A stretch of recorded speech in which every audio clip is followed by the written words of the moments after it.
Good afternoon, my friends. Happy Wednesday. The doctor is in the house. Welcome back to another episode of To Your Health with Dr. G. My name is Dr. Mark Gomez. I'm a board-certified internal medicine physician practicing at Edward Hospital in Naperville, Illinois. Welcome back. I tell you what, the build-up for this show has been awesome. I mean, super intense. We're talking today about the best sleep ever. And I tell you what, if you're like me out there, you love your sleep. You know you got to get some sleep. The reality is that we are in a kind of a chronically sleep-deprived society. Some of us can get what we need to get, some of us can't. So I'm so excited to welcome you guys back here with To Your Health with Dr. G. We're going to be breaking this down. I have my exclusive interview today with Dr. Juan Flores. You're going to meet him in a few moments. But I'm so excited talking about awesome topics and sleep. Oh my gosh. I had to use my son's pillow the other day when I did a promo for the show. Little dinosaur pillow. It was great. Chomp, chomp. And I tell you what, sleep is so important. As Dr. William Dement said, you're not healthy unless your sleep is healthy. Welcome back again. My name is Dr. Mark Gomez. Check me out on my website, www.drmarkgomez.com. Hey, we're here broadcasting live at Intellectual Radio Studios, and we're having just a great time. So before we get into the show today, again, best sleep ever, I got to hit you with a quick disclaimer. The content of To Your Health with Dr. G is for informational and entertainment purposes only, and that the content is not intended to be a substitute for professional medical advice, diagnosis, and/or treatment. Further details can be found at www.toyourhealthwithdrg.com/disclaimer. So here we are today, talking about the best sleep ever.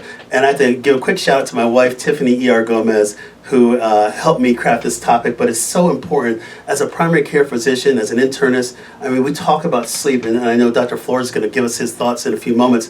But again, sleep is so important. But remember that sleep is such it's a complex process. It's a complex process that is restorative in nature. And I don't want people to forget about that. Again, I always say your health is your wealth, but I might start saying your sleep is your wealth. And the reality of the situation is that when we're not sleeping, other things can happen. We've talked a little bit about, on my lead up to the show, about the negative impacts of sleep on health. We're going to get into that in a little bit. We're going to answer questions, kind of common thoughts that are out there, things that people ask me, and I'm sure things that patients ask Dr. Flores about sleep and everything. But we're going to talk about the scenarios around sleep. We're going to talk about just how to make your sleep better if we can.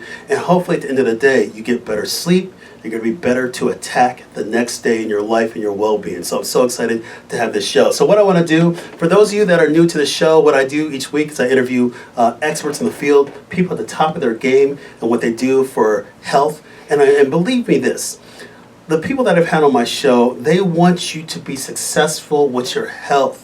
When you have success with your health, you're more than likely to have success in your life.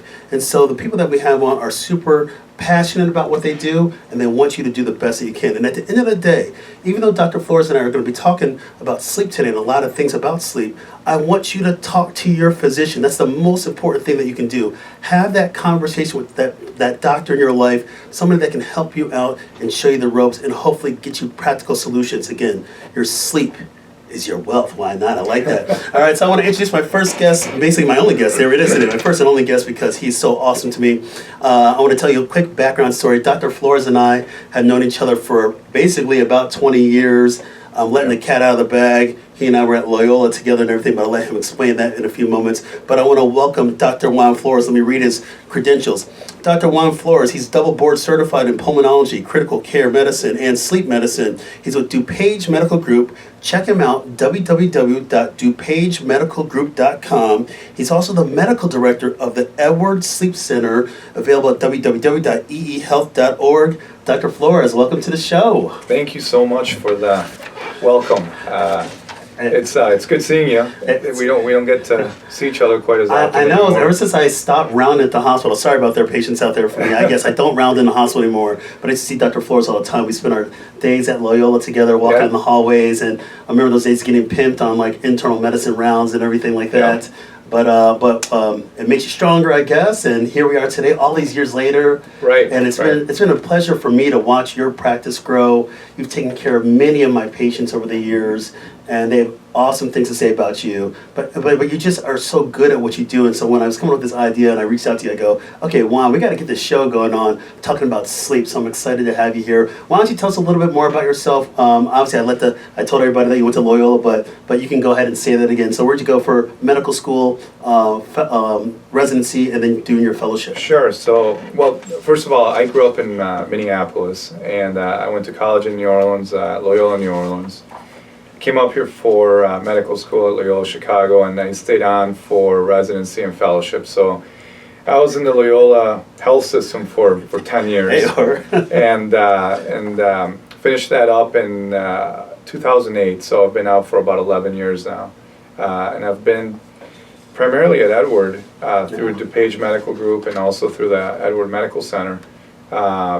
Pretty much my entire career. It's been a great opportunity for me. Excellent. Well, such a pleasure to have you on here. Why don't you just give us a little bit, just a few opening remarks about sleep. You know, this is obviously something that you're passionate about. Mm-hmm. You oversee the Edward Sleep Center. But give us a few words, it's just like a few opening statements about why sleep is so important to people. Well, so there are very few things that we spend a third of our life doing, right? So whether you're looking at from infancy all the way till the day that we die, sleep is something that we do all the time. There are very few things in life that are so integral to your body being able to work the way that it should, all the way from your internal organs to your psyche. And so when you think about something that can have that sort of impact on anybody's life, yeah, it's hugely important, you know. So I kind of stumbled upon the specialty of sleep medicine because when I was going through my pulmonology fellowship, sleep medicine was a mandatory part of it, mostly because a lot of the sleep pathology that we deal with is sleep disordered breathing, obstructive sleep apnea, things of that nature.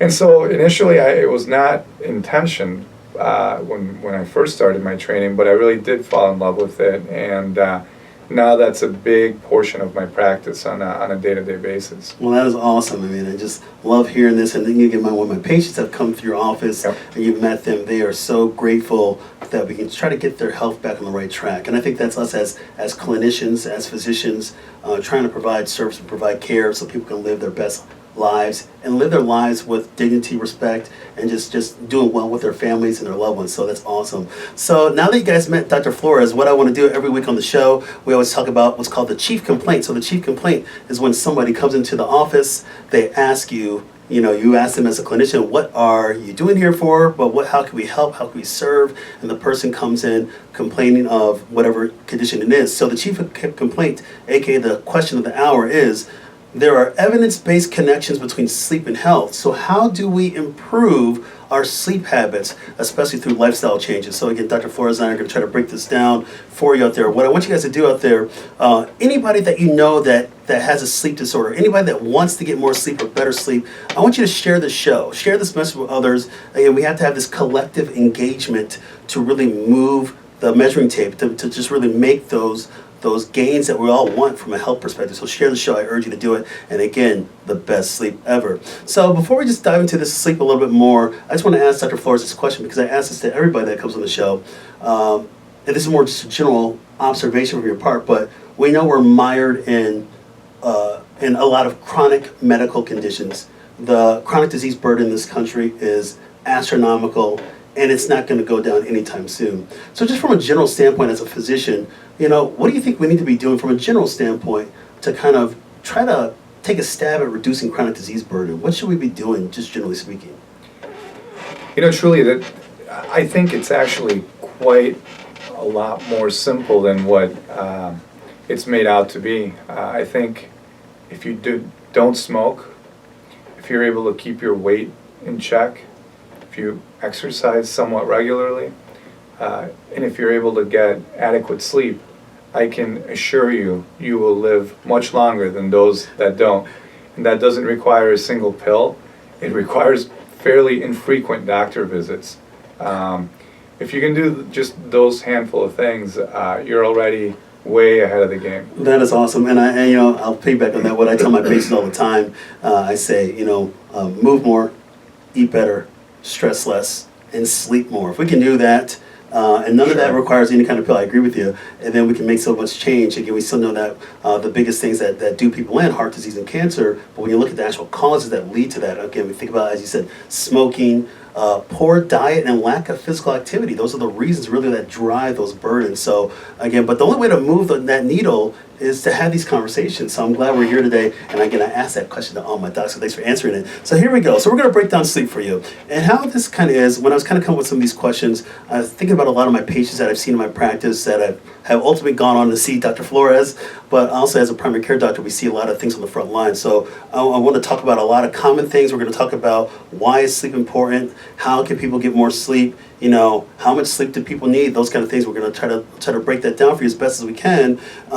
Again, stages of sleep. We'll talk about some barriers to sleep, and hopefully how can people get more sleep. So we're going to talk about this kind of stuff. So I'm excited to break this down. Of course, I have saved for you out there an awesome myths versus facts, where I'm actually going to participate this time. Usually I have my guests participate. I pick on them, but actually Dr. Flores and I are going to do kind of a back-to-back, and we're just going to just kind of shoot down that list. And I'm actually excited. I've actually prepped myself for myths versus facts this week, but I do every week as well too. So here we go. All right. So Dr. Flores, let's do this.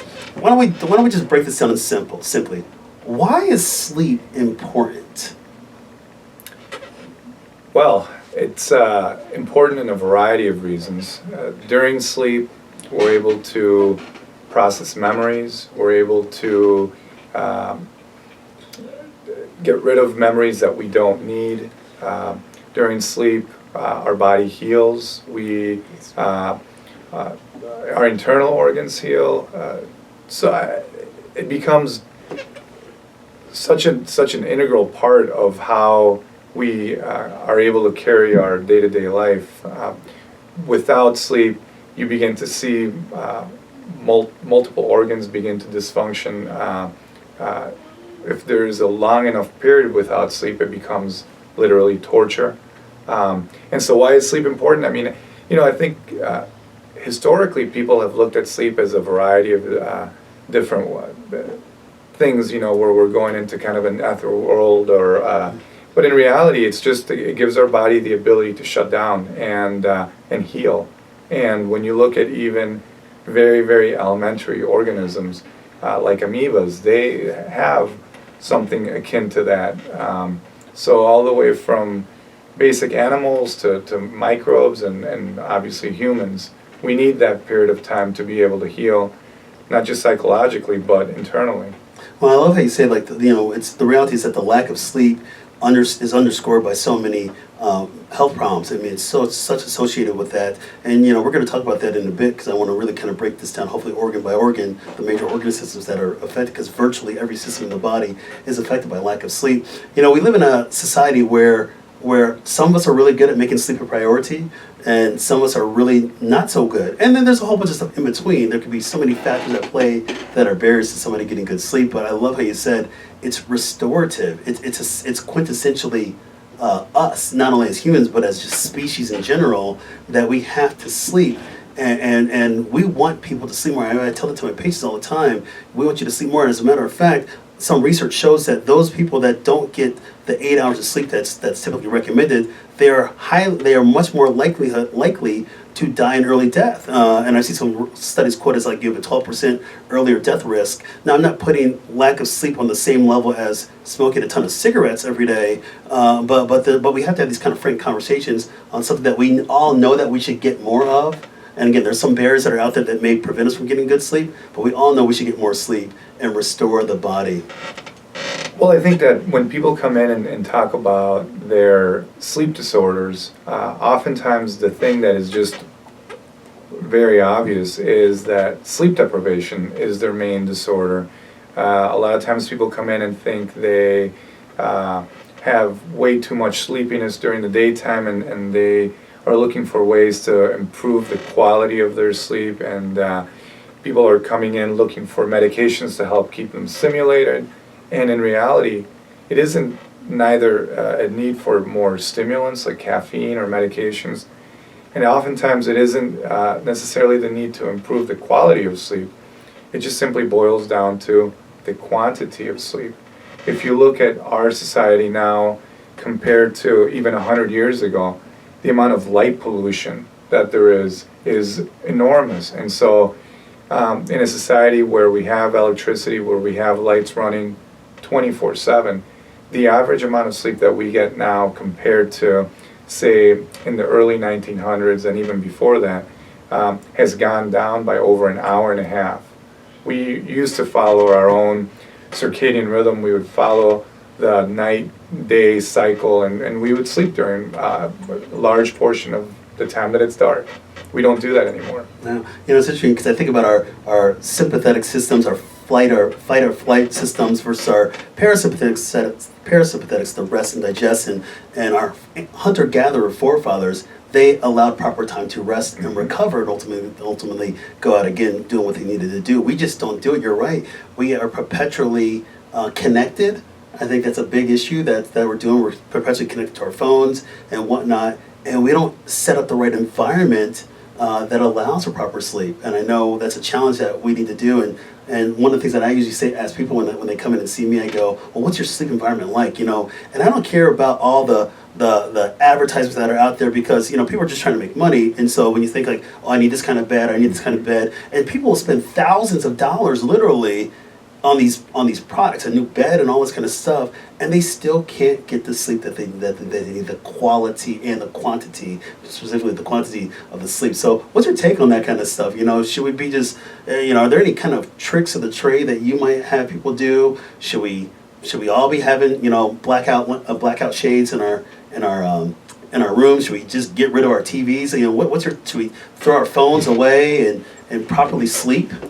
Well, so let me preface it by saying that I totally agree with the whole idea of the amount of marketing that there is out there, kind of gimmicky tools saying, well, this will be the best pillow ever. With this pillow, we assure that you'll be able to sleep, or with this bed.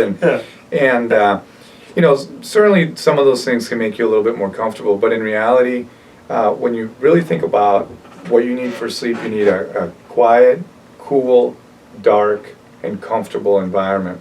And none of those things include a $5,000 bed or a $200 pillow. I mean, those are luxuries that maybe can make things a little bit better, but really those are some of the basic things.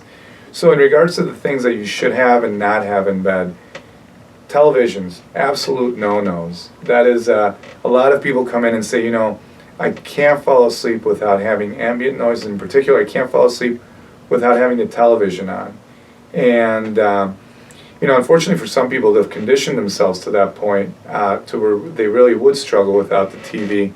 And for them, I'll usually suggest putting a timer on. I mean, when you think about watching a television program and the commercials that come on, they intentionally change the volume and the lighting in those commercials as compared to the regular programming to be able to get your attention. I mean, these are people who are paying a lot of money in advertisement so that you're not asleep, so that you're awake and paying attention. And so getting rid of the TV, ideal. Getting rid of electronic devices where you're being exposed to all of this bright light that suppresses our melatonin production, great idea. Getting rid of things that are very engaging in the bed. I have patients who tell me they check their bank accounts or read their email while they're in bed, and clearly these are things that are anxiety provoking. So all of those things need to be done before you even go to bed. And so if you're able to, like you said, get rid of the television, allow yourself some time to unwind before you ever go to bed. Don't allow yourself to linger in bed if you're not able to fall asleep right away. And you keep a comfortable environment. That's going to go a long ways. Excellent. I always think about myself, and I try to be more intentional as I've been preparing for today's show. I've been trying to be more intentional in my sleep and trying to make sure I'm not doing those things. My wife and I hardly watch TV anymore because we're just too busy doing a million other things. But yes, I'm trying to be more intentional by not turning on my phone, turning it off or turning it upside down so like the light's not shining at me. We've eliminated some extra lights that are going on. I actually sleep pretty well with a white noise machine. That's me. But yeah, we're trying to make this, and we do turn the temperature down at nighttime. So we do try to have that environment where hopefully it's dark. And it's interesting. I had a couple the other day that came in. A woman came in my office and she was telling me about how her sleep is so fragmented because her husband sleeps with the TV on, and that ambient light certainly has. I agree, it suppresses that melatonin, and she's wide awake. She's tossing and turning. For some reason, he's conditioned because he's sound asleep. So she goes to the point. She's like, Dr. G, I'm about to move into the guest room in my own house. And I said, hey, you got to do what you got to do, but your husband should actually move to that guest room because, again, you're the boss of the house, so you should get the master bedroom and kick him out into the guest room and let him do his thing there. But that's a reality, and sometimes it's a struggle with couples. And then the person that doesn't get sleep, they are irritable the next day. They can't focus. They might have feel like they're on edge. From a physical standpoint, their blood pressure might be high, blood sugar levels might be high. They might just feel like all this kind of stress that's going on because they're not properly restored. And so that's awesome that you're bringing that down. Let me ask you this question. We're talking about, I want to piggyback on what you said. One of the things you talked about the environment, a little bit colder, so to speak. It was very interesting that, and I don't think a lot of people know this, but one of the recommendations that we do is certainly to say, turn the thermostat down. Have you seen any kind of numbers that will say how low do you turn it down to? So that is a very subjective thing, but I think certainly below 68 degrees Fahrenheit is a comfortable environment where you're not so cold that you'll shiver or you'll be uncomfortable, but you're comfortable enough to where. Let me kind of back up a little bit. Our body temperature changes during the night. Yes. Cortisol levels fluctuate. Our body temperature lowers and drops during the night, and so our body's already kind of doing its own thing, even in spite of what your environment is like. But because there are fluctuations, if your room is a little bit on the warm side and in the early morning hours your temperature begins to climb, you'll begin to sweat, and then that's going to lead to awakenings. And oftentimes in the early morning hours, it's hard to fall back asleep. And so by ensuring that your room temperature is below that threshold where you actually feel warm during those fluctuations in your sleep, I think that can make a difference. Excellent. And one of the things I talk about to my patients, I talk about some pillars to get proper sleep. And so some of the things I'll say, hey, you got to prepare your sleep, prepare yourself. You got to piggyback on what Dr. Flores says. The environment's got to be there, and then the timing of that. Let me ask you this question, because people probably might ask you this: is there a proper time that people should be going to sleep in general, or is it more just dependent on the person? What's your take on that?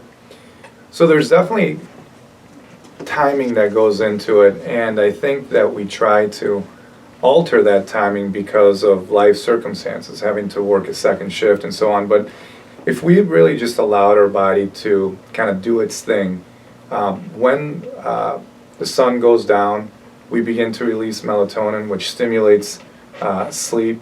And so it becomes natural for us to transition into sleep typically within an hour or two of it getting dark out. Now, I know that it isn't necessarily feasible sometimes, but yeah, our body definitely will have these cues, and there's something that we talk about in regards to sleep debt.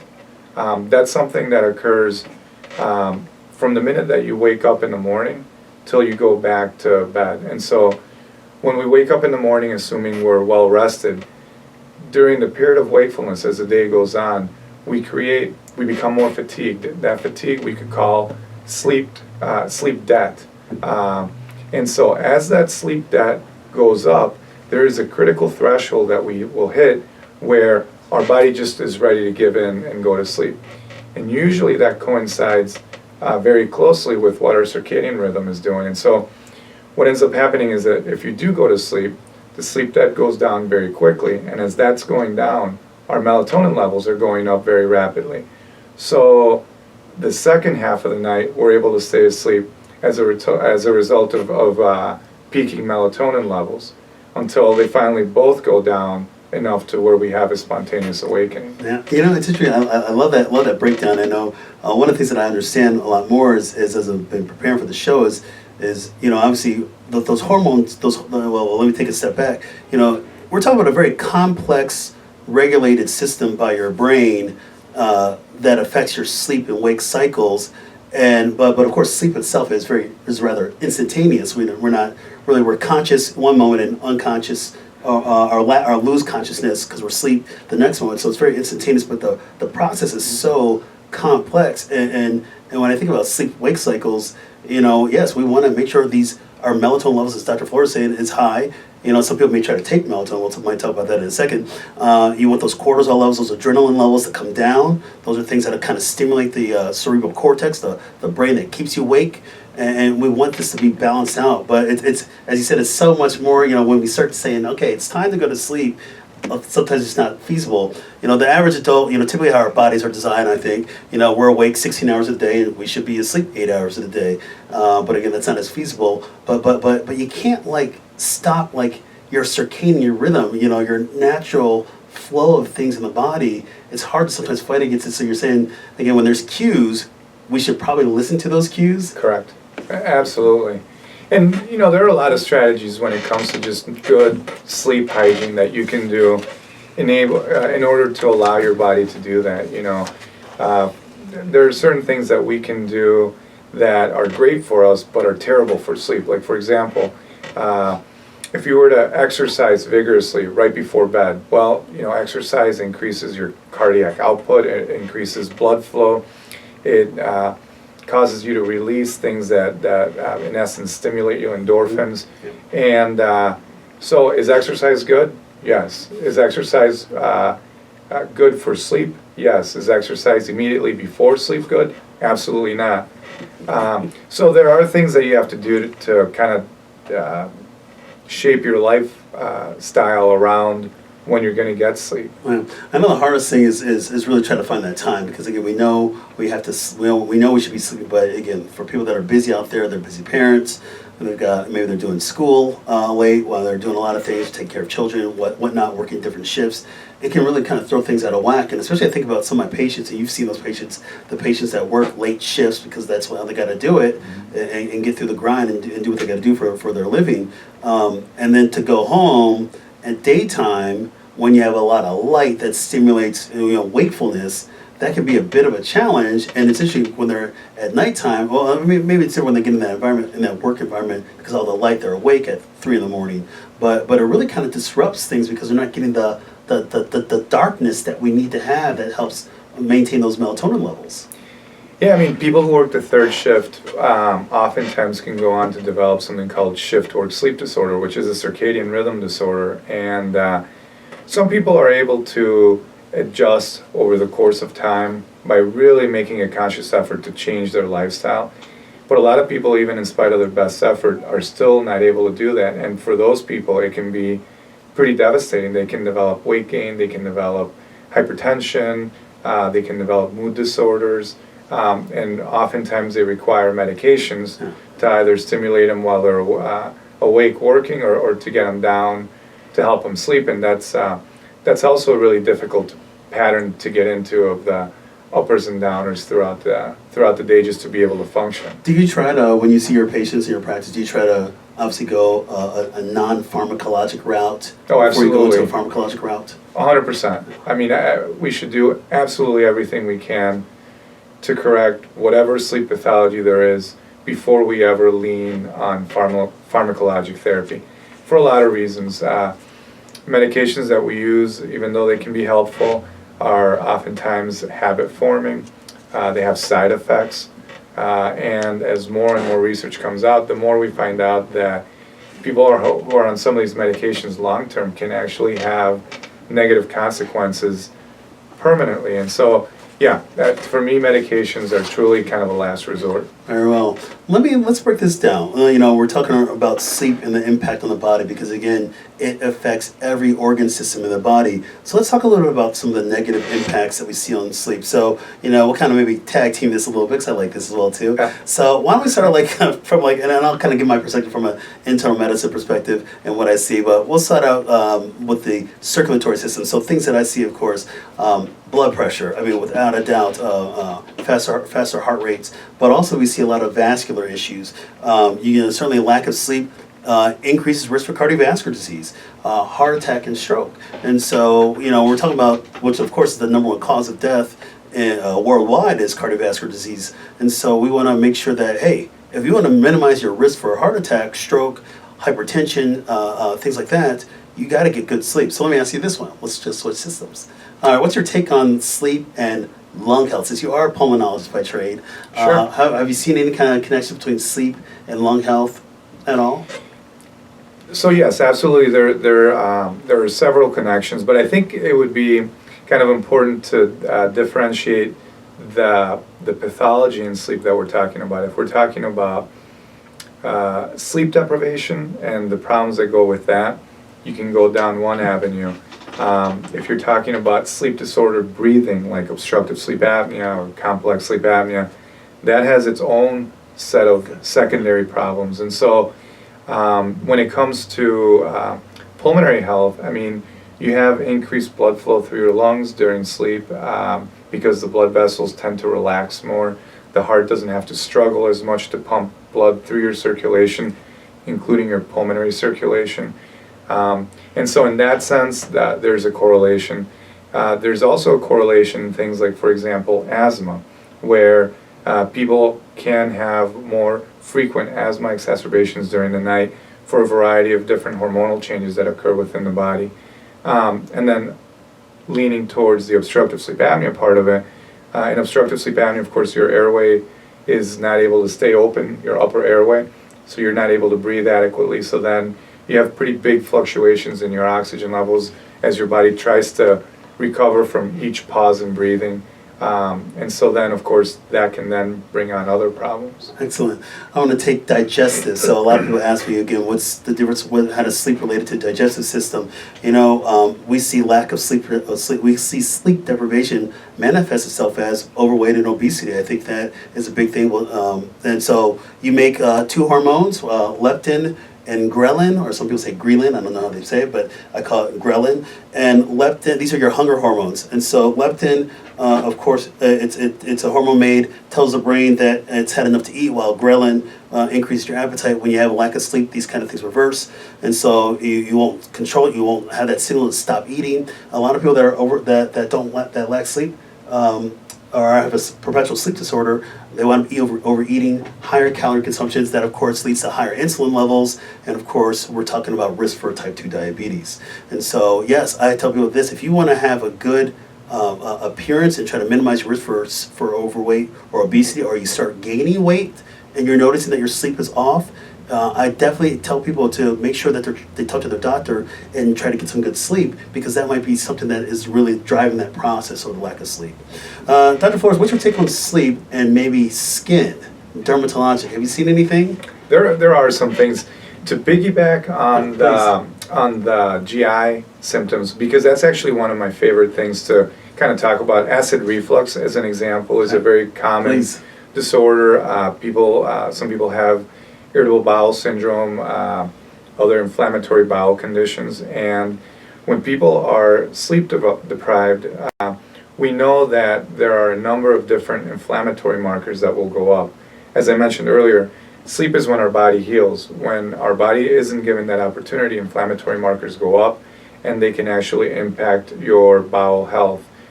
People who have irritable bowel syndrome are much more prone to have IBS attacks when they're in periods of chronic sleep deprivation. And in regards to acid reflux, obstructive sleep apnea can actually lead to acid reflux. And sometimes I'll see a patient who comes in, turns out they have sleep apnea. We don't even talk about reflux. We treat them, and they come in and they say, you know what, yeah, I feel great, but by the way, my reflux went away. So there's a really strong correlation there.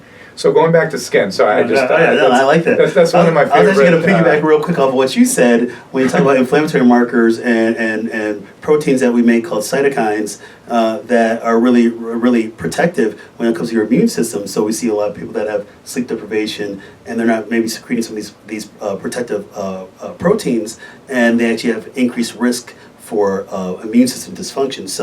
So we're talking about fighting infection or fighting inflammation, and even in relation to the gut, it makes perfect sense. So along the same lines, because of the same kind of pathology there, people who have, for example, atopic dermatitis, which is just kind of like an inflammatory rash-like condition that people can develop that can be pretty debilitating. It's unsightly. It can sometimes be painful. you have to scratch a lot, and so that is definitely something that will flare up in the setting of poor sleep or lack of sleep for the same reason, because of the same inflammatory pathway that your body experiences. Excellent. You know, one of the other kind of dermatologic things that I see, and I've certainly seen it manifest myself, but you know, lack of sleep leads to signs of aging. There's no doubt if people really care about their skin, they may get breakouts, they may get fine lines, wrinkles, accelerate the aging process. So you know, skin needs to heal too while you're sleeping as well too. So for those of you out there that are caring about your skin, you know, make sure your sleep is important. I think most dermatologists that I've talked to over the years, they say, yes, sleep is an important thing. You don't think about that in dermatology. For sure. Yeah. What's your take on sleep? Have you seen anything with sleep in relation to like reproductive health, you know, or even like men, you know, libido, things like that, men, women? Have you seen anything like that?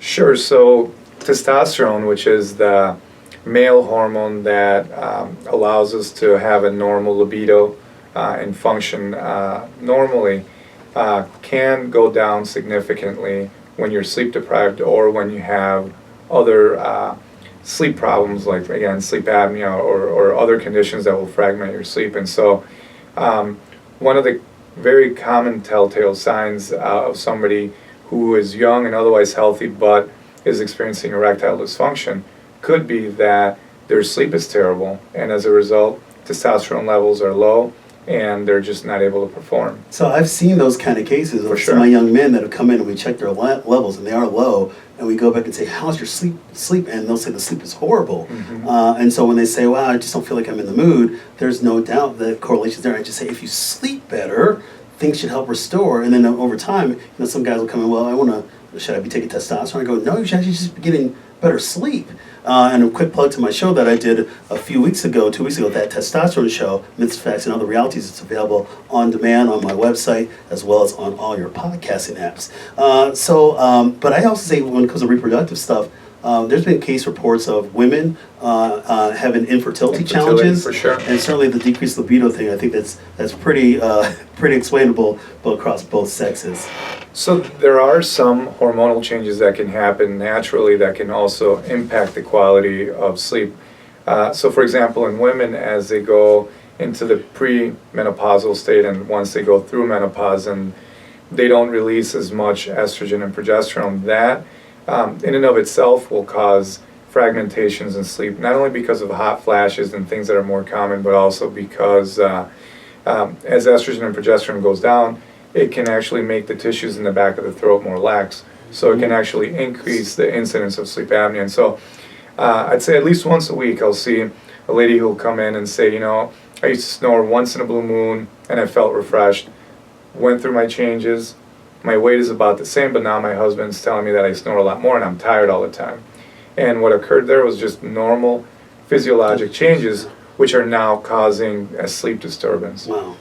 So that is something that we see quite frequently too. Wow, awesome. Last thing I'll say, I know we're not covering all this, but I want to talk one more system there. Those of you that are out there that love to have the physique, the look, the muscular approaches, we certainly see sleep deprivation manifest that way. Again, your body needs growth hormone when you're resting, properly sleeping. You need growth hormone to help stimulate recovery of muscles and certainly helping to aid in building musculature. So you'll see people that are not getting enough sleep. And certainly, and we haven't even talked about this, maybe we should get into this, but when you get into some of the deeper stages of sleep, where you start really promoting a lot of growth hormone, I believe it's in the stage 3, before you get to stage 3 non-REM sleep, but you start making a lot of hormone that's very restorative and recovery based. So I tell people that are out there trying to have a physique, muscular development, you've got to be sleeping properly. For sure. Yeah. I mean, each one of the stages of sleep has its own thing going on. And when you do sleep studies and you actually observe people transitioning from one to the other, the physiologic changes that you expect actually happen every time. All It's time. just amazing. Interesting. It's a very predictable thing. But I like how it's all roped in again, going back to like sleep is so important, so we just don't get enough of it. So let me ask this question. Let's transition a little bit. And everybody, hey, you're listening here live at Intellectual Radio. We're on Facebook and everything. I want to get into this section before we start to get into some myths versus facts. But, so people are asking, like, what's the solution for me? How can I do this right? And so how do you start coaching your patients? You get a sleep history. How do you start coaching them to start implementing certain changes to their lifestyle, or their environment, or their timing, or anything like that? How do you do that when a lot of times we're faced with a lot of barriers? So I think that one thing that we have to kind of accept when we see patients, and it's even applicable for ourselves, is that we are typically not very honest with ourselves regarding what we're doing and the quality of sleep and the amount of sleep that we allow ourselves. And so I encourage people to keep a sleep log. And so with that, it doesn't mean that you're writing down every single thing throughout the day, but it gives you an idea of approximately what time you're going to bed, what time you're getting up, whether your sleep was fragmented or not during the night. If it was, what was it that woke you up? Was it that you had to go to the restroom? And also what was occurring before you went to bed? Did you have alcohol that night? How much caffeine did you consume? Did you eat late that night? Was that a day that you exercised or you didn't exercise? And so you may not be able to tease out patterns from looking at 1 or 2 or 3 days, but if you look at a 30-day block, you actually begin to identify a lot of patterns that you say, you know what, on the day where I did not consume alcohol, I maybe had one caffeinated beverage earlier in the day and I exercised in the afternoon, I actually slept a ton better. Like a baby, yeah. Right. On the day that I had some wine and pizza right before I went to bed, and the next day I had to have a few cups of coffee, I had a series of days where I slept terrible. And so it becomes, in that regard, almost kind of like common sense. They come in and they actually tell me, yeah, actually this is what I need to do to make my sleep better. I like that idea. I'll be honest, I have not implemented a proper sleep log in my practice. I think that's why I send people over to you to do that for me. But no, that's something that I know I can take away from today and just talking with you about ways that we can help coach people through this process. And it's a process, and I think if anybody's out there that's looking for instant returns, again, going back to some people that say, well, I just need a medicine, I just need to sleep, I just need a medicine. That's not necessarily the answer, and we got to tease this out more. But I think sometimes we don't want to put in the work to do a log. Maybe it just depends on the person. Maybe time consuming, but maybe not. May not be. But people have to. If 2 they minutes want to get a day. 2 minutes. Okay, so it's not time consuming. You just heard it from Dr. Flores. But people have to be willing to put in some effort to hopefully get the return on that investment instead of our society of instant gratifications, because we want people to have proper restorative sleep naturally. I recognize that there's some barriers out there. So let me go through a couple of barriers, because these are some things I come into, but I want to pick your brain since I got you here. What do you say to people, people that have barriers like pain, for example? How does somebody sleep if they have like legitimate pain? How do you kind of coach those patients that may come through your practice? Yeah, pain is a huge problem. Arthritic pain, back pain, chronic headaches, and that is a very, very legitimate reason for sleep fragmentation and awakenings, or simply inability to stay in bed for long periods of time. And if it's something that can be improved on, like for example, if you have arthritic pain, there are medications that are effective in helping to control that. Sometimes it requires seeing some of our colleagues, like within physical therapy or the orthopedic department. But yeah, I'm not a pain expert, and certainly right now we're in the midst of an opioid epidemic, and so I would never encourage just to mask the pain by taking pain meds. But recognizing that pain is a problem, we need to go to the core of it and see if we can either improve it by physical therapy, surgical intervention, non-opioid pain medications. Yeah, I think it really takes a village. We have to have that multidisciplinary approach. So the first thing I tell my patients is, we got to make sure we have the right people involved in your care to get you living and sleeping the best possible way possible. So I love it. Thank you, Dr. Flores. There's so many barriers out there, but I want to make sure we get into myths versus facts.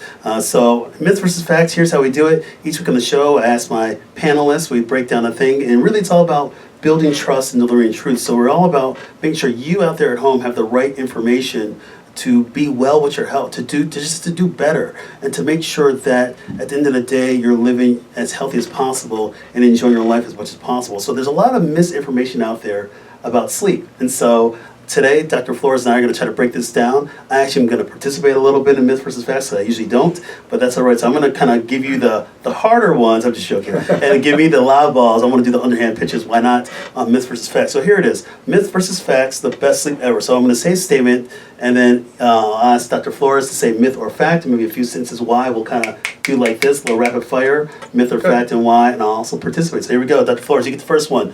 Myth versus fact, here we go. Most adults need between 7 and 9 hours of sleep each night for optimum performance, health, and safety. Fact. Please explain.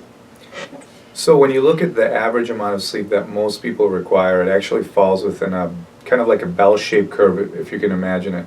The middle part of the curve, the real fat part of the curve, that's about 80% of adults. All of us within that area are usually between 7, 8.5 hours. You have 10% on one end that requires maybe 6.5 hours, and another 10% on the other end that are 9.5, 10 hours. The majority of us are right in the middle, so that is a fact. All right, thank you. Very well. I'm going to do this one, myth or fact. Here it is. I'm doing it for me. I'm picking this one, so it's an easy one. Turning up the radio, opening the window, or turning on the air conditioner are effective ways to stay awake when driving. So I'm going to say that's somewhere in the middle, but I'm probably going to say more myth, and I'll tell you why. You should not be driving if you're sleepy.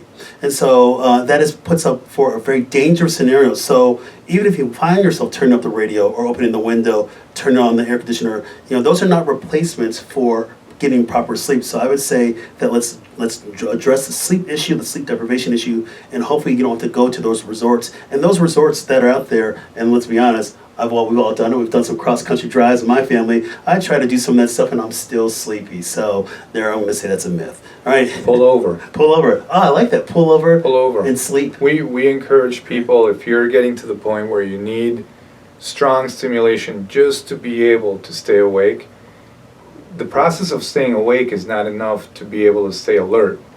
And so if you're at that point, you need to pull over and take a nap. Excellent. Thank you, Dr. Flores. Here we go. Myth or fact. Here's a statement. Snoring is not harmful.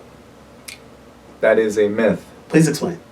So snoring can be an early sign or a sign of a condition called obstructive sleep apnea, which is fairly well recognized now, but it can lead to a variety of different problems: sleep fragmentation, fatigue, all sorts of cardiovascular problems. But even in people who don't have sleep apnea, the vibrations from the snoring can actually be harmful as far as causing swelling in the upper airway to the uvula, not to mention that the bed partner may not be happy about the snoring. Would you say, let me just piggyback on that one, would you say that sleep apnea is an underdiagnosed condition in this country? Absolutely. Oh, man. 29% of the adult population has some degree of obstructive sleep apnea. And do we know how many people are actually getting sleep studies to confirm that? Probably a fraction. Yeah, just a fraction of that. So fair enough. Thank you, Dr. Flores. Hey, more people probably should get this. I know we haven't had time to really get into the deep nature of sleep studies. Maybe we'll do that next time. So here we go. Let's keep this going on. Myth versus facts. We'll do a handful more of these. I guess I'm up next one. So here we go. Here's a statement. Naps do not make up for chronic sleep loss or poor quality nighttime sleep. I'm going to say that is a fact. Naps do not make up for it. And I tell you what, the research shows that your nap should be no longer than 30 minutes long. Why did I say that? Because if you're longer than 30 minutes, and I know sometimes we want to have a really long naps, don't get me wrong, but longer than 30 minutes, you start getting into deeper stages of sleep, and that can actually lead to more problems down the road when you finally wake up, but you can also wake up a little bit off. So we always try to say keep naps to less than 30 minutes. That's pretty much a reasonable recommendation. I've actually tried to test run that myself, and I swear I'm telling my wife, Tiffany, she knows this, but she's listening to us right now. I say, oh my gosh, I feel so restorative. Actually, some research has shown that a nap that lasts as little as 9 minutes can be restorative. Catnap. Cat naps, there you go. Here we go, Dr. Flores, myth or fact? Many teens come to school too sleepy to learn through no fault of their own. Fact. Please explain. So the circadian rhythm in teenagers and young adults is different than it is for older adults.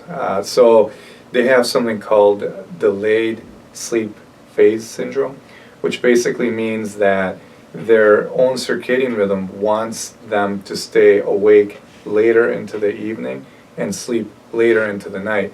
So a lot of times those kids come in to see me because they think they have insomnia and inability to sleep. And the reality is they can sleep. They would just like to sleep between 1 a.m. and 9 a.m. Gotcha. And, society doesn't allow for that. So there are some internal cues that trigger that. Now, that's also perpetuated by their habits of Xbox and social media and all the other stuff. But it is a fact. Thank you. Here we go. I got this one. This is me. All right. Let me pick an easy one here for me. Just joking. Here we go. I keep saying that, but you guys get what I'm just saying. Here we go. Health problems such as obesity, diabetes, hypertension, and depression are unrelated to the amount of and quality of a person's sleep. I actually would say that's a myth. They are very much related to it. As we talked about, every body system is affected by lack of sleep. So we want to make sure that we're getting proper sleep to minimize your risk of getting things like obesity, diabetes, hypertension, and depression. Here we go, Dr. Flores. Myth or fact? I like this one. The older you get, the fewer hours of sleep you need. Myth. Please explain. Myth. So older adults also have circadian rhythm changes, and so these are the advanced sleep phase syndrome. These are the ones that want to go to bed at 7:30 or 8 but get up at 4 in the morning. This is the whole reason behind the early bird specials and everything. But joking aside, they oftentimes may not be able to sleep a full 7, 8, or 9 hours in one haul, but when you look at the amount of sleep that they get in summation over the course of 24 hours, oftentimes it does add up to about the same amount of sleep. So they may only get 6.5 hours in one block and then have to get up, but then they are able to get a portion of sleep later in the day. Excellent. I'll do this last one. I'm giving myself a law ball. Here it is. When insomnia symptoms occur more than a few times per week and impact a person's daytime functions, that individual should discuss these symptoms with their doctor. That is an absolute fact. There it is, my shameless plug. Come in and see me or come in and see Dr. Flores for more diagnostics. So, Dr. Flores, we got about 5 minutes left, and it's been a great show. And it's like the time's gone by so fast. I'm like, wow, time's almost over. But it's been a great show talking about sleep, and I know we didn't get to cover everything there, and so I want you guys to stay tuned on some things. I'll probably be dropping some more clues and more tidbits of wisdom online and everything, but Dr. Flores, has been a great pleasure having you here today. My pleasure. So I want to do this. We talked at the beginning, the chief complaint, why somebody comes into your office to see you. We're talking everything sleep today. And when somebody leaves, of course, we call it the assessment and plan, and that's when certainly we render a diagnosis, we render a treatment plan, and most importantly, we say have a follow-up. So Dr. Flores, it's true. Dr. Flores, bring us home a little bit. Can you give us maybe a couple key takeaway points for those people out there that are listening to us to try to be more successful when it comes to getting their best sleep ever? Sure. So I think, like I mentioned earlier, being honest with yourself and getting an idea of what's really happening, making sure that your sleep environment is comfortable, and also realizing that there are some sleep problems that are well beyond your own individual control. I mean, there are conditions like obstructive sleep apnea, restless leg syndrome, limb movement disorders in the middle of the night that cause sleep fragmentation that you can't fix on your own. And so if despite your best effort you're not feeling well, don't ignore it, because oftentimes the first sign of trouble is something that we can no longer improve, heart attack or whatever else. Excellent. Well, Dr. Flores, it's been a great time having you here today. My final thoughts are this. So, we've been talking about sleep, and really the biggest issue I have is I just want you to make sure that you have frank and honest conversations with your doctor. We want you to do the best that you can. Sleep is so important. We don't get enough. If you're having any troubles with your sleep and trying to find the time to get the quantity of sleep, in addition to quality, because we want quality, but to get the quantity of sleep to allow for the physiologic processes to happen. If you have any troubles, please feel free to reach out to me, reach out to Dr. Flores. I'm going to read his information in a moment, but I reach out to your doctor. Again, this doesn't have to be an issue. If something's been going on for a while, talk about it. Remember, we are here to help you out to live your best health ever, and of course, to have your best life. By doing so, you can continue to live active and healthy, and I'm so glad that we've had this discussion today. So Dr. Flores, I want to thank you again for coming out today. Let me read his credentials one more time because he's an excellent doc, and I want you guys to check him out. So Dr. Juan Flores, I'm reading his credentials because they're deep, that's why I'm flipping the page. Dr. Juan Flores, double board certified in pulmonology, critical care, and sleep medicine. He's with DuPage Medical Group. Check him out, www.dupagemedicalgroup.com. He's also the medical director of the Edwards Sleep Center, www.eehealth.org. I tell you what, this has been a great show. Make sure that you share this with others that are listening. Of course, you've been listening here and watching live on Facebook and intellectualradio.com. This episode is written by Mark D. Gomez, MD, and Tiffany E.R. Gomez. Producer is Tiffany E.R. Gomez. Music is by the wonderful Mr. Havis. Copyright 2019 by MDG Wellness LLC. All rights reserved. Stay tuned for my next episode. It's going to be called Overcoming Phobias. As we get closer to Halloween, we're going to talk about it. Remember, the most important thing that you can do today is share this episode with others. We are in this together. Let's keep this health revolution going. I'll catch you guys next week. Peace out.